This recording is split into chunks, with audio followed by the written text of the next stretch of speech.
Entgegen meinen normalen Gepflogenheiten werde ich euch ein Geheimnis anvertrauen. Auch wenn mich die ganze Welt als Imperator und Gott verehrt, so trage ich doch noch immer die fleischliche Hülle des Menschen mit mir herum. Ich werde langsam älter und die große Machtfülle wiegt mit jedem neuen Tag schwerer. Ich möchte einer der wenigen Imperatoren in Roms langer Geschichte sein, der sich friedlich und freiwillig aus den Staatsgeschäften zurückzieht. Das einzige Hindernis für diesen Plan ist das Fehlen eines natürlichen Nachkommens. Jeder Patrizier in Rom würde sich auf der Stelle anbieten, mein Nachfolger zu werden. Aber je mehr sie sich nach dieser Macht sehnen, desto weniger sind sie dafür geeignet. Ihr allein habt die Fähigkeiten und die Hingabe gezeigt, die nötig ist, an meiner Stelle zu regieren. Daher habe ich noch eine letzte Aufgabe für euch. Es ist der ultimative Test eurer Fähigkeiten als Regent. Ihr werdet in Massilia, einer Provinz mit wenig Ackerland, mageren Ressourcen und einigem militärischen Widerstand, eine wunderbare Stadt erbauen. Die dort ansässigen Gallier lehnen sich gerade wieder gegen die römische Herrschaft auf. Einige dieser Barbaren werden es wohl nie lernen. Ihr müsst sehr hohe Wertungen erreichen, um zu beweisen, dass ihr diese höchste aller Beförderungen auch wirklich verdient. Erbaut eine außergewöhnlich wohlhabende Stadt, die Rom in Kultur gleichkommt und steigt hoch in meine Gunst. Setzt all eure Fähigkeiten ein, damit Massilia die Krönung eures Werkes wird. Und ich werde die Differenzen übersehen, die wir in der Vergangenheit miteinander hatten. Ich bin müde. Enttäuscht mich jetzt nicht. Jetzt, wo ihr das große Ziel vor Augen habt. Hallo, herzlich willkommen zu meinem Let's Play Caesar 3. Ich bin euer Dominus und wir spielen die Kampagne Massilia, der große Erfolg. Wie mir scheint, möchte der Imperator seinen wohlverdienten Ruhestand antreten, welches aber durch das Fehlen eines natürlichen Nachfolgers nicht möglich ist. Er möchte uns mit seinem Titel und Status beerben. Dafür müssen wir aber Massilia gründen, das antike Marseille. Mit einer Bevölkerung von 8000 Einwohnern, einer Wohlstandswertung von 85, einer Gunstwertung von 85, einer Kulturwertung von 80 und einer Friedenswertung von 70. Und das Erreichen der Wertung ist eine echte Herausforderung. Und wir müssen wieder mal gut planen und organisieren, um diese Wertung zu erreichen. Für eine Wohlstandswertung von 85 kommen wir mit unseren kleinen Palästen nicht mehr aus und müssen diese weiterentwickeln. Das heißt auch, dass wir diesmal ein Hippodrom errichten müssen. Für die Gunstwertung sind jede Menge Forderungen zu erfüllen und die Kulturwertung bedingt jede Menge kulturelle Einrichtungen. Zu guter Letzt müssen wir natürlich auch wieder Angriffe von Galliern entgegentreten. Also ziemlich viel, was wir für die letzte Wirtschaftskampagne erreichen müssen. Gut, dann schauen wir mal in die Karte. Die Karte besteht aus einem langgezogenen Küstenstreifen hier mit einigen Waldbeständen. Wir haben hier im Nordwesten Inseln, wobei eine Insel Ackerbauland besitzt. Und in der südöstlichen Ecke unserer Karte haben wir noch eine größere Insel mit ebenfalls ein wenig Ackerbaufläche. Gut, dann schauen wir mal, was wir produzieren können. Wir können Weizen, Obst und Reben anbauen. An Rohmaterial haben wir Holz und herstellen können wir Wein, Öl, Möbel und Geschirr. Da Holz und Reben unsere einzigen Rohstoffe sind, müssen wir für die anderen Produkte die Rohstoffe importieren. Da schauen wir mal in die Imperiumskarte. Wir sind hier und hier haben wir als Landhandelsroute Lugdunum. Lugdunum kauft jede Menge Möbel und Fisch, verkauft uns etwas Ton und größere Mengen Wein. Als nächste Landhandelsroute haben wir noch Mediolanum. Mediolanum kauft größere Mengen Geschirr, verkauft uns größere Mengen Ton und Oliven. Als Seehandelsroute haben wir Tarraco. Tarraco kauft größere Mengen Olivenöl und verkauft uns etwas Marmor. Und Valencia kauft etwas Fisch, jede Menge Obst, verkauft uns Waffen und Weizen. Unsere Exporte werden also Möbel, Olivenöl und Geschirr sein.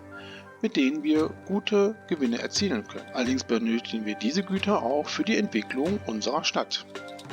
Das größte Problem dieser Karte ist der Mangel an Ackerland. Wir werden nicht ansatzweise mit den ackerbaulichen Flächen unsere Stadt ernähren können. Das heißt, wir müssen jede Menge Fisch produzieren, um unsere Bevölkerung zu ernähren. Und damit kommen wir zum nächsten Problem bei dieser Kampagne. Die Nahrungsmittel bei Caesar 3 haben eine klare Priorität. Fisch und Fleisch haben die niedrigste Priorität. Unsere Marktfrauen werden also versuchen, andere Nahrungsmittelarten außer Fisch für die Versorgung der Stadtgebiete zu erwerben, wenn diese im Silo vorhanden sind. Da wir aber nur sehr wenig Weizen und Obst zur Verfügung stellen können, wird es Probleme bei der Versorgung der Stadtgebiete geben, da die Marktfrauen nur auf der Suche nach Weizen und Obst für die Versorgung der Stadtgebiete sind und somit die Versorgung der anderen Güter vernachlässigen. Wir müssen versuchen, das Problem durch eine geschickte Planung zu umgehen. Für das Erreichen der Bevölkerungszahl von 8000 Einwohnern brauchen wir 5 bis 6 Stadtgebiete im 9×9-Modus. Ich werde jeweils immer 2 Stadtgebiete errichten und diese vollkommen autark zu den anderen Stadtgebieten entwickeln und versorgen. In den ersten 2 Stadtgebieten beginne ich hier. Wir werden hier auf dieser Insel Fischfang betreiben und dieses Stadtgebiet entwickeln. Zwischen den beiden Stadtgebieten hier werde ich die ganzen Produktionsstätten errichten und hier oben ist dann das zweite Stadtgebiet. Später werden wir dann hier das dritte Stadtgebiet und das vierte errichten. Diese werden dann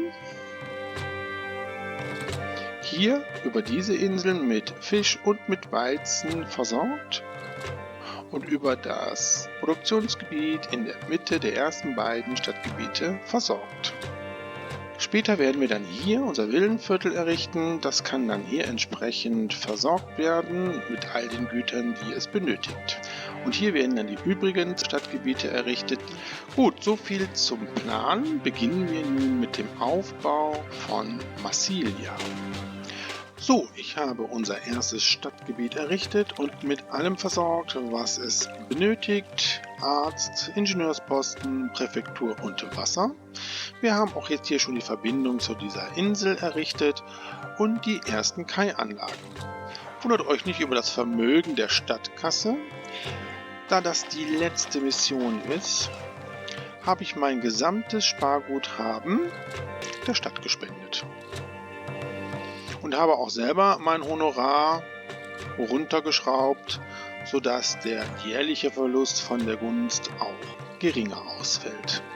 Ich werde das Geld ja nicht mehr benötigen, wenn ich Imperator bin. Und von daher kann man das hier sogar auf 0 setzen, wenn man möchte. Aber vielleicht müssen wir unserem Imperator nochmal ein Geschenk geben. Ja, mit dieser üppigen Stadtkasse können wir relativ schnell die Entwicklung vorantreiben. Wir werden jetzt mal warten, bis alle Parzellen besiedelt sind. Für die Kais brauchen wir natürlich noch eine Werft. Die errichte ich hier. Und dann können wir auch schon direkt das Silo errichten. Vorsichtshalber werde ich hier auch nochmal einen Ingenieursposten und eine Präfektur errichten. Im Arbeitsberater habe ich auch schon die Prioritäten gesetzt. Hier können wir auch die Löhne etwas anheben und die Steuern runtersetzen. Ja, die Parzellen sind alle besiedelt. Dann werden wir jetzt mal hier Gärten errichten und auch die ersten Tempel. So, ich denke, wir haben jetzt genug Fisch im Silo, errichten wir den Markt. So, und mit dem nächsten Bevölkerungsschub, den wir bekommen, werden wir unser Militär aufbauen. Bevor wir das aber machen, werden wir hier einen kleinen Handelsposten errichten, der nur Möbel produziert, was wir als erstes exportieren wollen. Danke, Venus, für deine Segnung. Ja, da bin ich sehr froh drüber, dass Mars uns mit seinem Schutzgeist segnet So, wir haben den Handelsposten für den Möbelexport fertig errichtet. Ich habe ein Sägewerk mehr errichtet, um etwas Holz zu lagern. Warum, das werdet ihr gleich sehen. Gut, dann eröffnen wir auch mal die Handelsroute nach Lugdunum und stellen Möbel für den Export zur Verfügung. Ich habe jetzt hier schon das nächste Wachhaus gebaut und hier das außenliegende 2x2 Wohngebiet, weil wir hier nachher mit der Geschirrproduktion beginnen wollen. Aber ich werde jetzt erstmal eine Künstlerkolonie errichten und ein Theater. Ja, und die Nahrungsmittelproduktion sollten wir auch nicht vernachlässigen. Wir roden mal hier das gesamte Gebiet, werden jetzt hier nochmal eine Kaianlage bauen.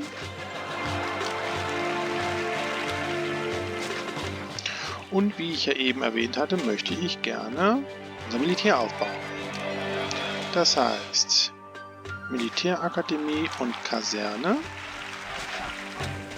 Ja, und als erstes errichten wir ein Fort für die Wurfspeerträger.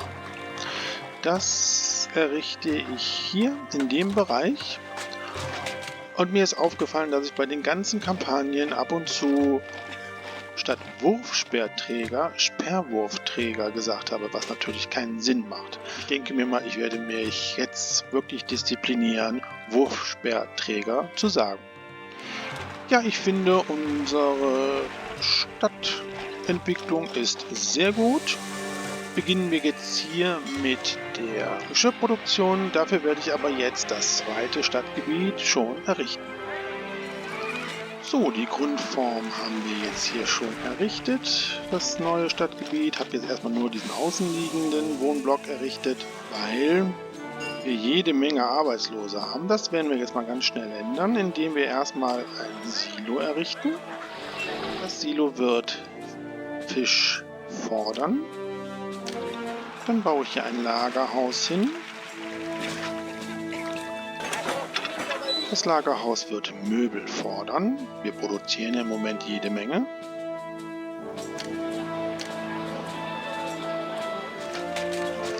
So, und dann haben wir hier das Lagerhaus für Geschirr.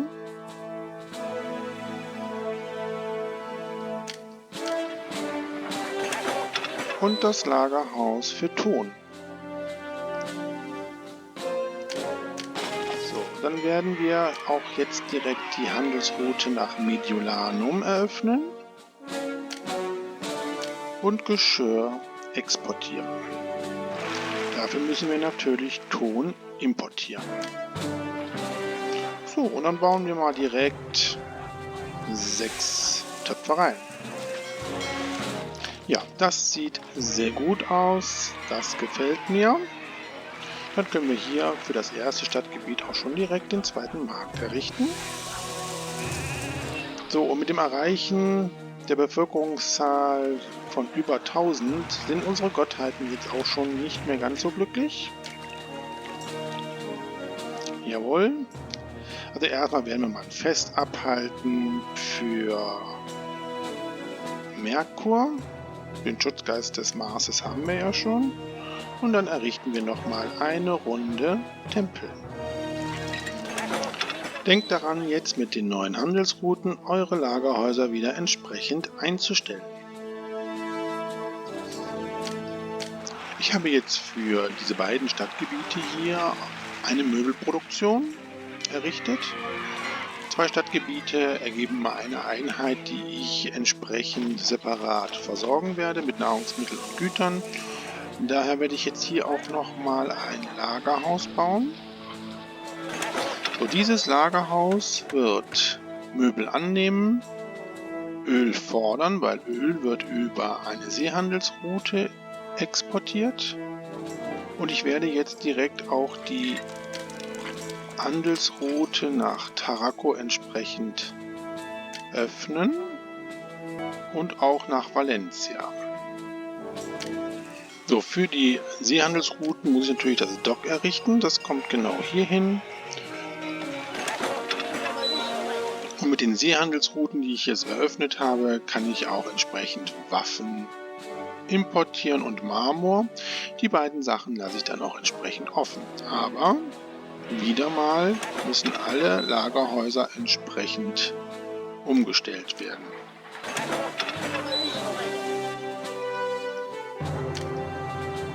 So, dann würde ich jetzt mit der Besiedlung des zweiten Stadtgebietes beginnen und mit der Olivenölproduktion starten, damit wir diese auch entsprechend exportieren können.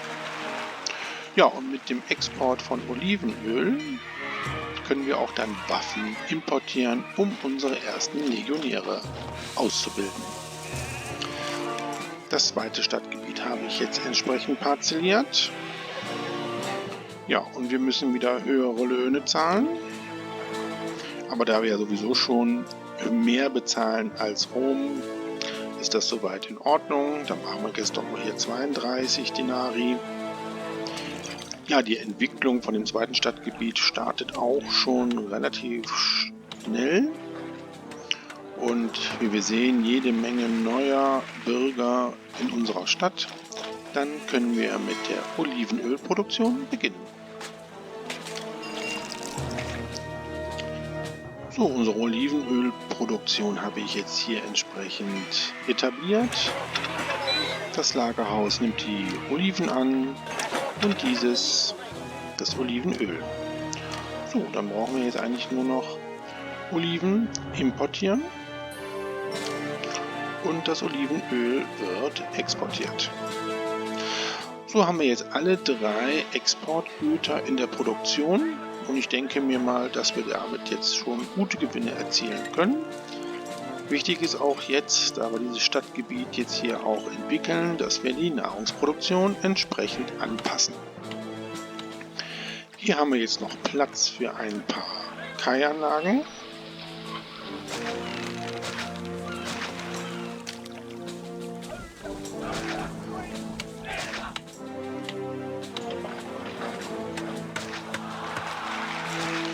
Ja, und dann errichten wir noch ein paar Kulturgebäude für unser neues Stadtgebiet.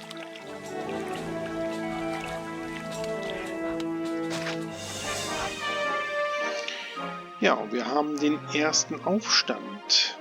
Dann wollen wir mal schauen, wo sie angreifen.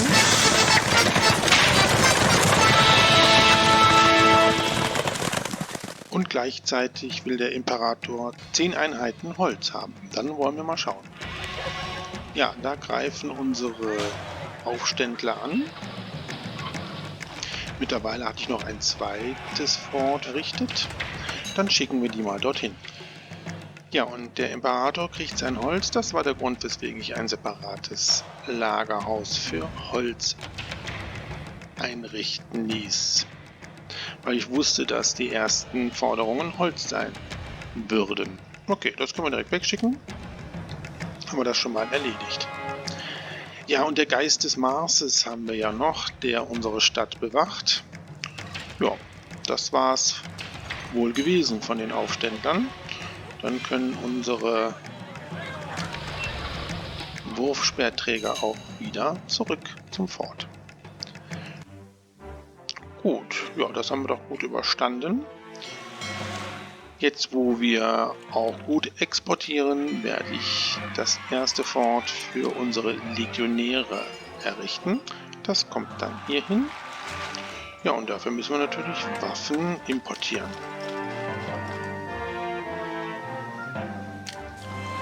Ja, die Entwicklung von unserer Stadt ist sehr gut. Wir werden jetzt als nächstes noch die Nahrungsproduktion für die beiden Stadtgebiete verbessern und danach den Senat bauen, damit wir Steuern eintreiben können. Wir werden jetzt diese Insel hier noch entsprechend anschließen mit einer Schiffsbrücke. Das wird recht teuer werden, aber das ist egal. Ja, und hier werden wir jetzt noch ein paar Kais errichten. So, die Insel habe ich hier entsprechend jetzt bebaut mit den Kai-Anlagen und einer kleinen Siedlung. Ja, ich denke mal, damit ist jetzt die Nahrungsversorgung gut aufgestellt. Ja, widmen wir uns jetzt dem Senat. Den Senat werde ich hier errichten. Dafür werde ich aber jetzt ein neues Stadtgebiet entsprechend aufbauen. Ich habe jetzt hier das dritte Stadtgebiet schon konzipiert, habe jetzt hier die außenliegenden 2x2 Wohngebiete und die entsprechende Sicherung mit Präfektur und Ingenieursposten errichtet. Wir haben hier die 3 Lagerhäuser, die später dann die Güter, Geschirr, Öl und Möbel fordern werden, um hier entsprechend dieses Wohngebiet zu versorgen. Wie gesagt, dieses Wohngebiet hier ist wieder autark zur Stadt errichtet. Nahrungsmittel werden wir dann später hier generieren. Wir werden dann hier Silos errichten und somit kann das Stadtgebiet sich auch komplett versorgen. So, dann errichten wir jetzt mal unseren Senat. Ja, und da wir jetzt relativ viel an Arbeitslose haben, baue ich auch direkt schon 2 Akademien. Die können wir dann tatsächlich sehr gut hier hinbauen. Ja, wir machen jetzt mal ein Fest, diesmal für Mars. Ja, und die ersten...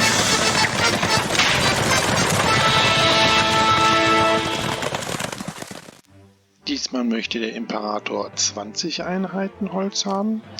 Ja, und unsere ersten Waffen werden auch gerade schon importiert. Gut, dann gucken wir mal nach dem Holz. Ja, da haben wir mehr als genug. Das ist wunderbar. Das verschicken wir sofort. Gut. Bevor ich jetzt die Entwicklung des dritten Stadtgebietes starte, möchte ich jetzt hier das vierte schon konzipieren. Ja, die Steuern werden wir jetzt auch entsprechend natürlich einstellen auf 9%. Und Mars segnet uns jetzt nochmal mit seinem Schutzgeist. Das sollte uns wirklich gut helfen.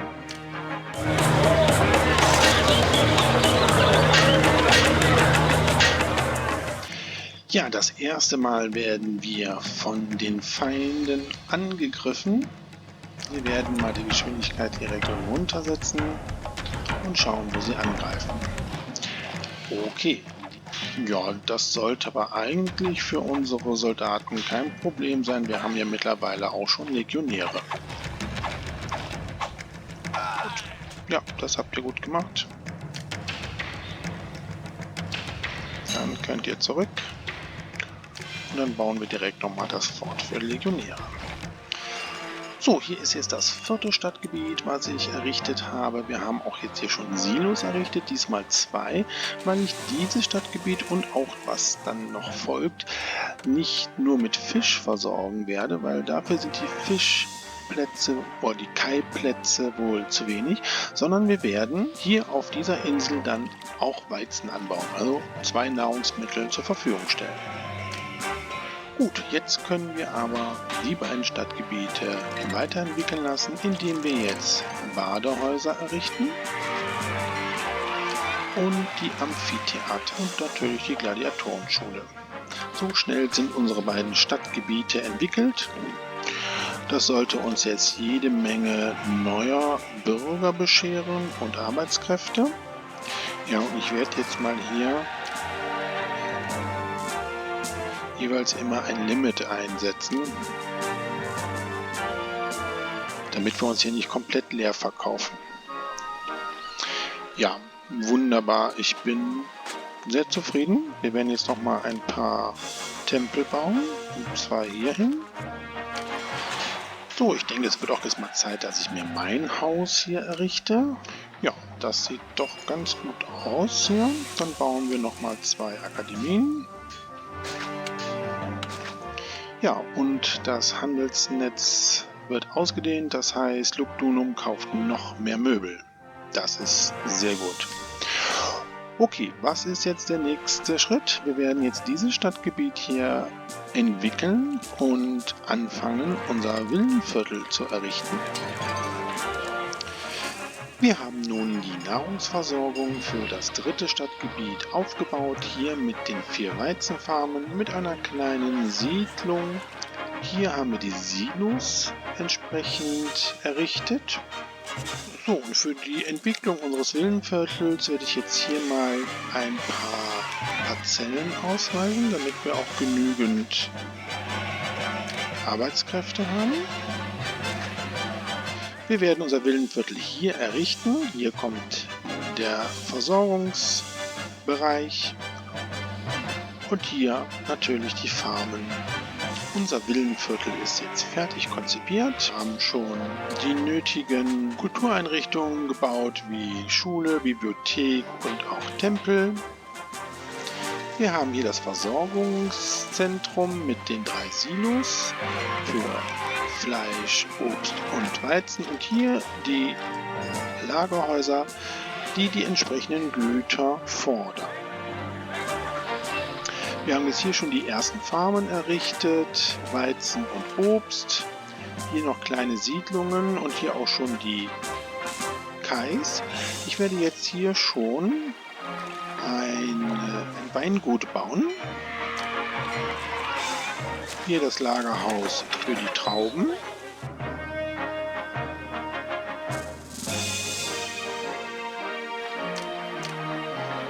Und dann errichte ich hier auch schon direkt 2 Weinkeltereien. Wir lassen das jetzt mal sich hier entwickeln und wenden uns wieder unserer Stadt zu. Ja, mittlerweile hatte der Imperator wieder 20 Einheiten Holz verlangt, was wir ja gut auf Lager hatten. Ja, und nun müssen wir hier die Lagerhäuser entsprechend einstellen für das dritte Stadtgebiet, die Ware fordern soll. Ja, und jetzt allmählich müssen wir auch mit den Exporten aufhören, weil wir jetzt verschiedene Lagerhäuser natürlich bedienen müssen. Ich würde jetzt mit dem Geschirrexport aufhören, sodass sich erstmal die Lagerhäuser füllen können. Das gleiche gilt auch eigentlich für Möbel. Ich baue jetzt nochmal hier dieses Stadtgebiet weiter aus, weil wir haben nämlich zu wenig Mitarbeiter. Ja, und wir haben wieder einen Aufstand.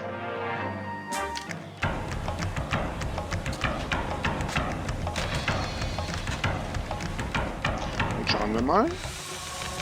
Oh ja, das ist eine sehr günstige Stelle für euren Angriff. Ich denke mal, das werden wir schnell erledigt haben.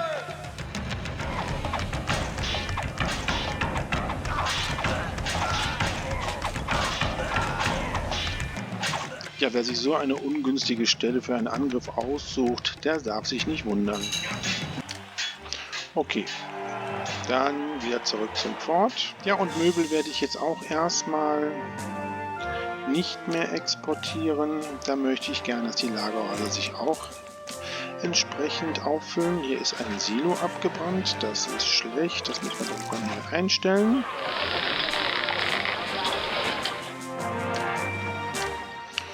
So, ja, und dann baue ich hier auch noch eine kleine Möbelproduktion auf. Ja, Oliven werden teurer. Gut. Ja, dann werden wir dieses Stadtgebiet auch mal mit einer Schule versorgen und einer Bibliothek und einem Theater. Und dann brauchen wir natürlich auch hier, weil das ja auch autark ist, eine Künstlerkolonie.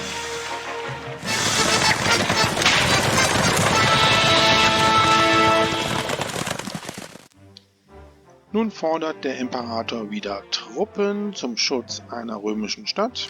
Da schicken wir jetzt die 2 Forts mit den Legionären und die 2 Forts mit den Wurfspeerträgern los.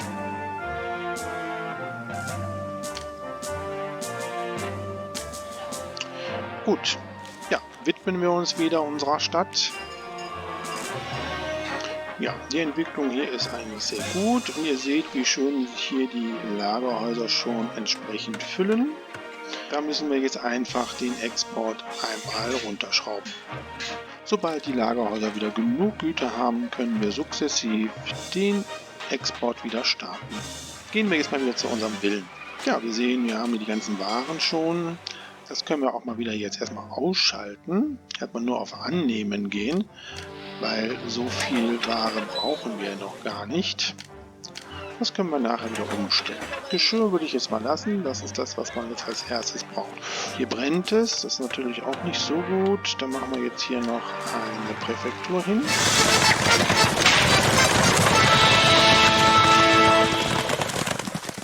Ja, diesmal möchte der Imperator 10 Reben haben. Gut, dass wir schon mit der Weinproduktion begonnen haben. Dann werde ich jetzt mal die Reben auf Hamster setzen. Ja, die Entwicklung in unserem Villenviertel geht weiter. Wir haben jetzt schon die großen Insulas. Und die benötigen ja jetzt gleich für die herrschaftlichen Insulas ein Kolosseum. Dafür brauchen wir aber, glaube ich, noch ein paar Arbeitskräfte. Och ja, nee, da haben wir mehr als genug. Dann bauen wir doch jetzt mal unser Kolosseum.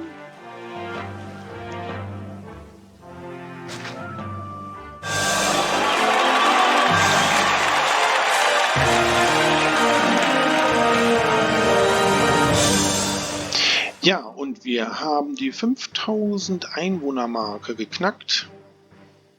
Die Entwicklung geht hier wirklich rasant weiter. So, wir haben das Kolosseum gebaut und ich denke, wir müssen jetzt mal unser Villenviertel noch etwas mit Attraktivität hochpushen.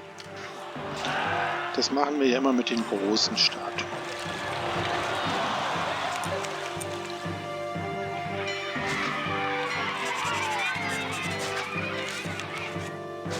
Ja, und wir haben schon die Villen. Und die Entwicklung ist natürlich, weil wir jetzt Akademie und Krankenhaus errichtet haben, natürlich rasend schnell. Ja, wir lassen das erstmal jetzt so bei diesem Stand und werden später dann entsprechend hier die Entwicklung weiter vorantreiben. Natürlich müssen wir jetzt hier die Lagerhäuser wieder so einstellen, dass Ware gefordert wird.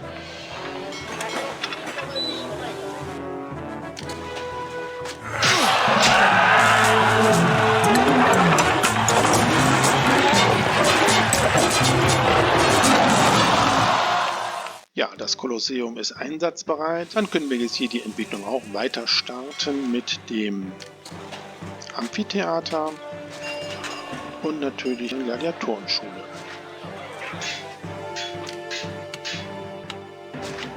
Ja, und die Lieferung ist auch bereit. Ja, die Handelsbeziehung mit Valencia wird ausgedehnt und wir können noch mehr Ton importieren. Das ist gut. Schauen wir mal, was unsere Bestände sagen hier in den Lagerhäusern. Ja, ich denke mir mal, Olivenöl könnten wir jetzt durchaus mal wieder exportieren.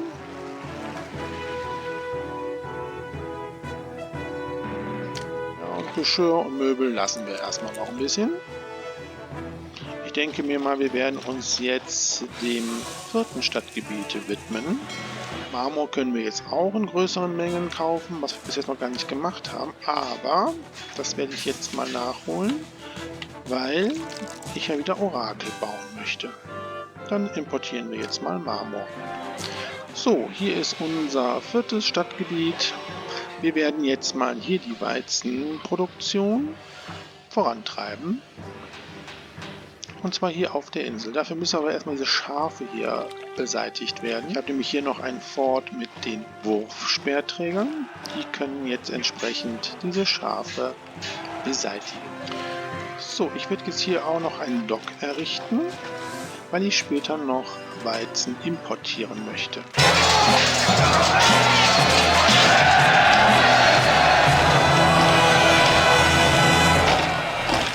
Ja, und unsere Armee war wieder erfolgreich und wir können einen Triumphbogen errichten. Und das Lagerhaus kann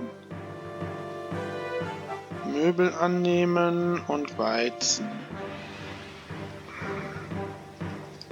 So, okay. Gut, so die Schafe sind beseitigt. Dann können wir jetzt hier auch nochmal Keianlagen bauen. Ja, und dann errichten wir schon mal die ersten Weizenfarmen. Da müssen wir jetzt hier nochmal einen Ingenieursposten bauen und natürlich auch eine Präfektur. Ja, und der Feind steht vor den Toren. Da baue ich doch nochmal kurz ein Fort nochmal für die Wurfspeerträger. Ich befürchte nämlich, dass wir das so nicht schaffen. So, Marmor haben wir jetzt genug, 12. Das kann jetzt hier entsprechend ausgeschaltet werden. Ja, und die Reben können wieder benutzt werden und natürlich dem Imperator seine Reben auch schicken. So, gut. Ja, dann machen wir es hier auch nochmal schick. So, und jetzt müssen wir aber dafür sorgen, dass dieses Stadtgebiet entsprechend seine Güter bekommt. So, wir haben das Versorgungszentrum jetzt für diese beiden Stadtgebiete hier eingerichtet. Hier sind die Silos, die Fisch fordern und dieses hier, was Weizen fordert. Und hier sehen wir auch schon, dass die Lagerhäuser schon die ersten Güter haben. Und hier ein kleiner Trick wieder, das haben wir öfters schon gesagt, in den Aquädukt so 2 Straßen einbauen, damit man relativ schnell hier entsprechend hin und her gehen kann. Und hier sind die entsprechenden Gärten und hier habe ich jetzt eine gute Verbindung. Da kommt schon derjenige mit dem Olivenöl. Gut, das sieht alles ziemlich gut aus. So, dann würde ich sagen, bauen wir hier das weiter aus. Ich denke mal, das haben wir hier wirklich das Maximum ausgebaut. Und ich denke, wenn wir jetzt noch Weizen importieren, sollten wir die beiden Stadtgebiete gut mit 2 Nahrungsmitteln versorgen können. Dann gönnen wir jetzt hier diesem Stadtgebiet auch noch ein Badehaus.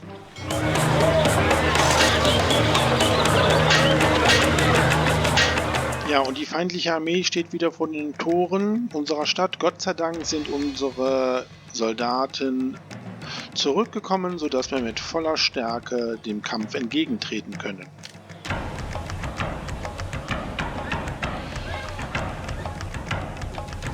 So, dann wollen wir mal schauen, wo sie angreifen.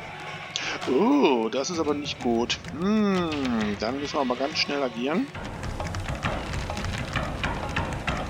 Ja, das ist sehr nah an der Stadt. Wollen wir mal hoffen, dass wir das schaffen hier. Oh, das wird knapp. Ah, aber sind alle schon da. Gut. Großes Schlachtgetümmel hier. Aber ich glaube, das kriegen wir ganz gut hin.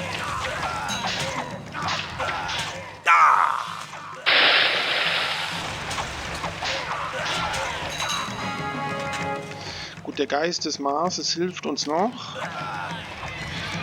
Das war sehr knapp gewesen. Es sind 2 Gebäude kaputt gegangen. Ja, okay. Wollen wir mal hoffen, dass das schnell wieder aufgefüllt wird. Und dann bauen wir das mal eben schnell hier wieder auf. Gladiatorenschule. Das war der Tempel der Venus. So, jetzt sollten wir erstmal geschützt sein. Ja, und ein Blick auf die Lagerhäuser zeigt, dass wir hier, glaube ich, eine gute Versorgung haben, obwohl wir die Exporte haben. So, das sieht auch gut aus hier. Das werden wir jetzt mal mit dem Barbier versorgen. Ja, hier sieht auch alles sehr gut aus. Wir werden jetzt folgenden kleinen Trick anwenden. Jetzt dieses Weingut hier abreißen und daraus eine Weizenfarm machen. Und werden hier das Gewerbefach ausschalten und Wein importieren. Dadurch bekommen wir unsere kleinen Paläste. Hier, dieses Lagerhaus werde ich jetzt auf nicht annehmen stellen, weil wir haben noch genug Wein. Und wenn das hier zur Neige geht, kaufe ich einfach neuen ein. Unseren Patriziern wird jetzt dadurch suggeriert, dass sie 2 Weinarten haben, obwohl eigentlich kein Wein mehr bei uns produziert wird. Das ist ein kleiner Trick. So können wir die Arbeitskräfte nämlich jetzt für das Hippodrom verwenden. Bevor wir aber das Hippodrom bauen, werden wir jetzt hier nochmal weitere Verschönerungen durchführen. So, das sieht auch alles gut aus. So, dann wollen wir mal gucken, was der Arbeitsmarkt sagt. Ja, wir brauchen 150 fürs Hippodrom, das heißt, wir brauchen noch ein paar Arbeitskräfte.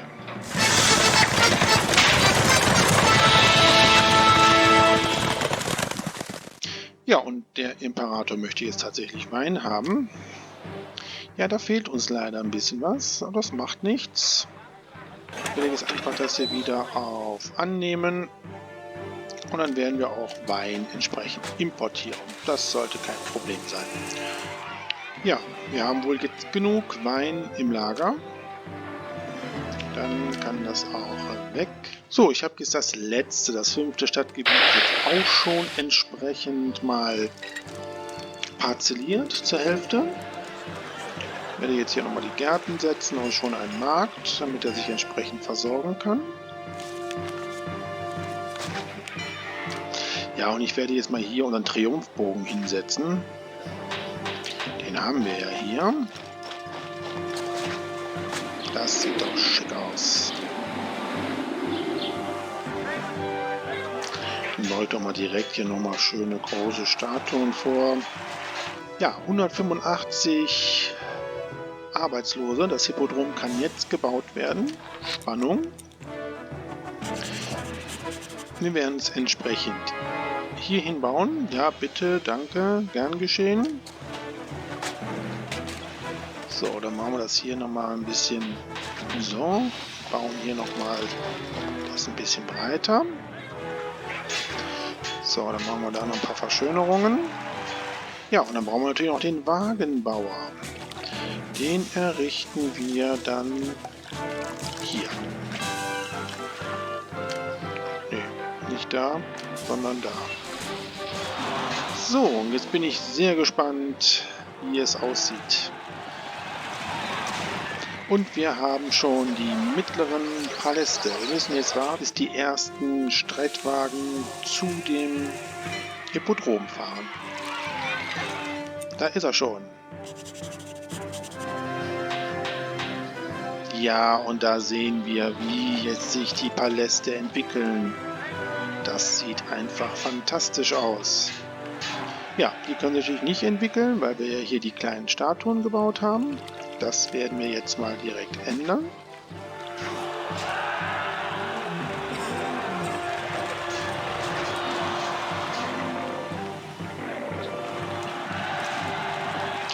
Ja, was für eine Pracht. Das sieht wirklich toll aus. Wir müssen jetzt hier noch ein paar Statuen bauen, um diese großen Paläste zu luxuriösen Palästen zu entwickeln. Aber ich finde, das sieht gar nicht mal so schlecht aus, wenn wir hier zwei unterschiedliche Palastarten haben. Die Wohlstandswertung erreichen wir definitiv damit. Ja, damit ist unser Villenviertel fertig entwickelt. Wir müssten jetzt ein bisschen im Auge halten, dass die Ressourcen für die Villen immer bereitstehen. Ja, wir haben die 7000 Einwohner erreicht. Wir brauchen jetzt noch 1000 Einwohner und wir werden dann nachher mal in die Wertungen schauen. Ja, und ihr seht, mit dem Bau des Hippodroms haben sich auch unsere herrschaftlichen Insulas entwickelt. Also sie brauchen nicht unbedingt ein Kolosseum, sondern können sich auch durch ein Hippodrom weiterentwickeln. Ja, und Rom zahlt höhere Löhne, bitte gerne.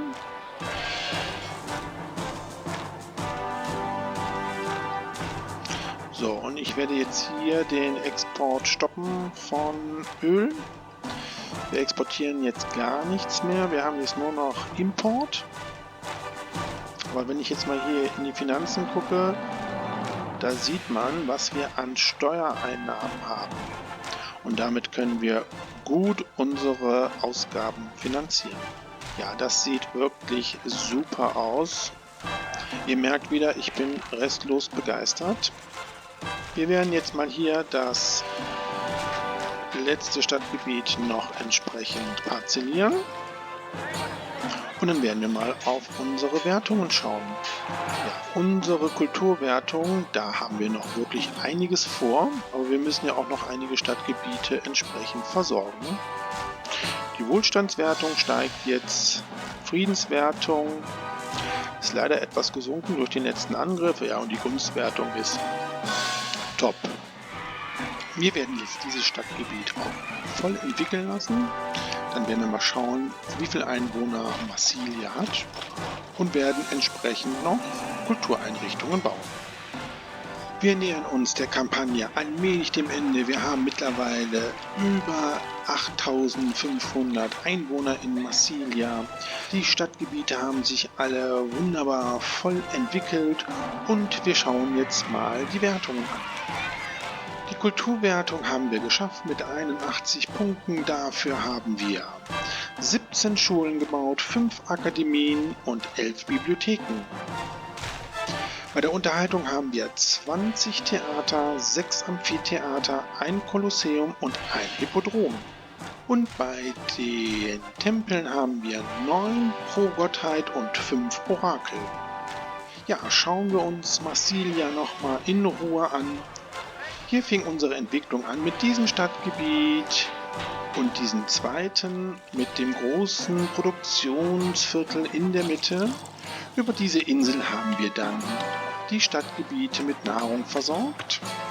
Dann haben wir hier dieses dritte Stadtgebiet entwickelt und den Senat und auch meinen Palast errichtet. Die Versorgung dieses Stadtgebietes haben wir über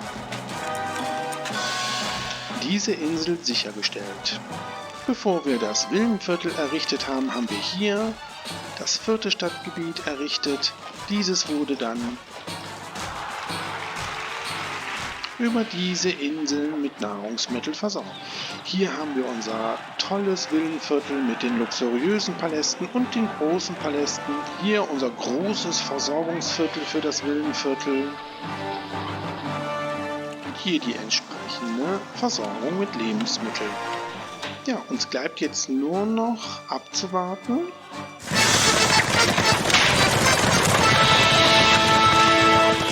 Ja, bevor wir das Ziel erreicht haben, möchte der Imperator noch Wein haben. Das geben wir ihm gerne.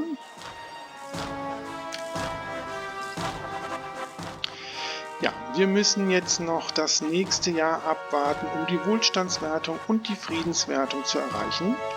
Und dann haben wir diese Kampagne geschafft.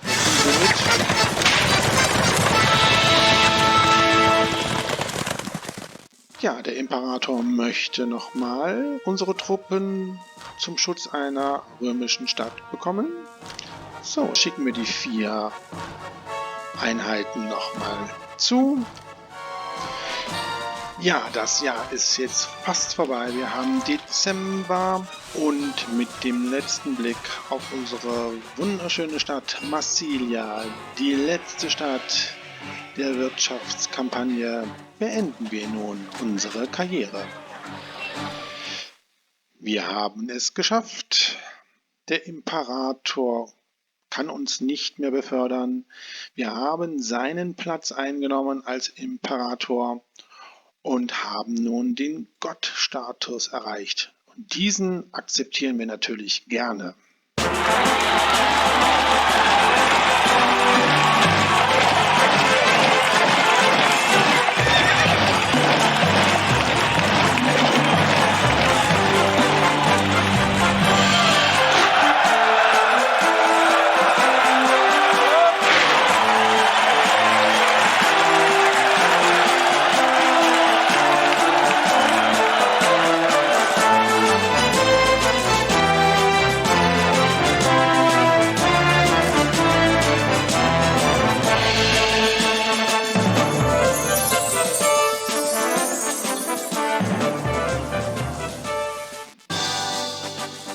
Ganz herzlichen Glückwunsch. Ihr habt die höchsten Ziele erreicht, die jemals einem Gouverneur von Rom gestellt wurden. Ich bin stolz darauf, euch zu meinem Nachfolger zu machen. Ich habe angeordnet, euch zum Cäsar, Imperator von ganz Rom zu krönen. Das ganze Imperium gehört nun euch. Endlich kann ich mich auf meine Insel zurückziehen, in meine geliebte Villa und wieder ein einfacher Bürger sein.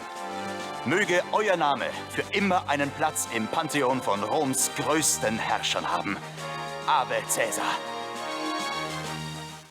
Ja, damit ist mein Let's Play der Wirtschaftskampagne von Caesar 3 abgeschlossen. Wenn ihr wollt, begleitet mich noch bei den Militärkampagnen von Caesar 3 oder einer meiner anderen Let's Plays. Bis dahin wünsche ich alles Gute. Tschüss, euer Dominus.